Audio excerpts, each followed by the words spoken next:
Hallelujah, hallelujah.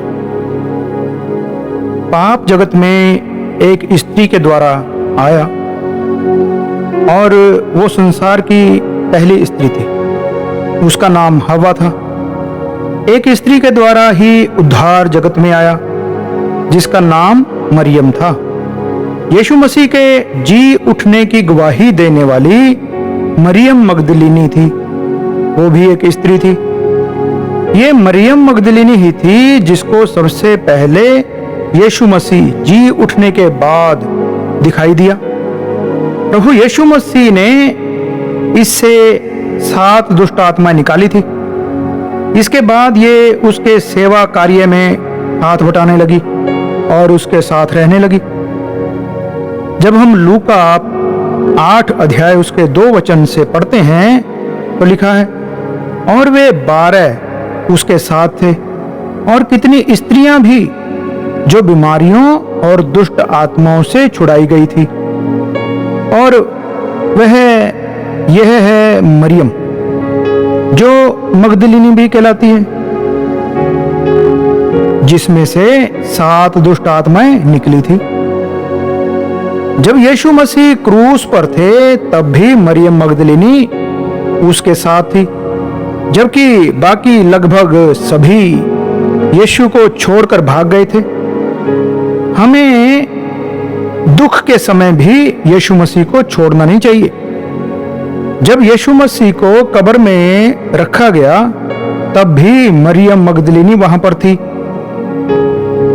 जब मरियम मगदलीनी सप्ताह के पहले दिन कब्र पर गई तो यीशु वहां पर नहीं थे और इसने दौड़कर बाकी चेलों को बताया।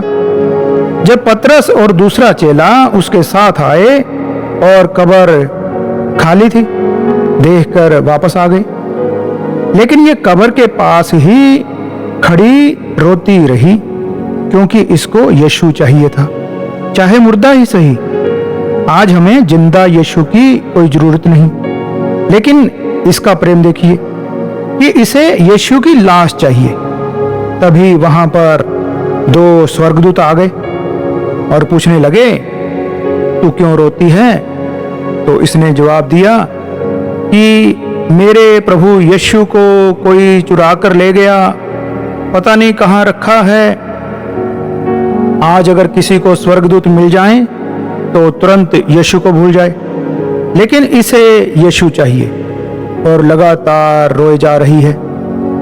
जब हम रोमियो 8 अध्याय उसके 38-39 वचन में पढ़ते हैं तो वचन ऐसा कहता है, क्योंकि मैं निश्चय जानता हूं कि ना मृत्यु, ना जीवन, ना स्वर्गदूत, ना प्रधानताएं, ना वर्तमान, ना भविष्य, ना सामर्थ, ना ऊंचाई, ना गहराई और ना कोई और सृष्टि हमें परमेश्वर के प्रेम से जो हमारे प्रभु यीशु मसीह में है अलग कर सकेगी। उसके प्रेम को देखकर खुद यीशु को उसके पास आना पड़ा। उसको पूछने लगे, तू क्यों रोती है? किसको खोज रही है? उसने यीशु को नहीं पहचाना और माली समझकर उससे पूछने लगी कि अगर तूने यीशु की लाश को कहीं और रख दिया हो तो मुझे बता, मैं उसे अपने घर ले जाऊंगी। कोई भी व्यक्ति लाश को अपने घर में नहीं रखता, लेकिन इसका प्रेम देखिए कि यीशु की लाश को अपने घर रखना चाहती है।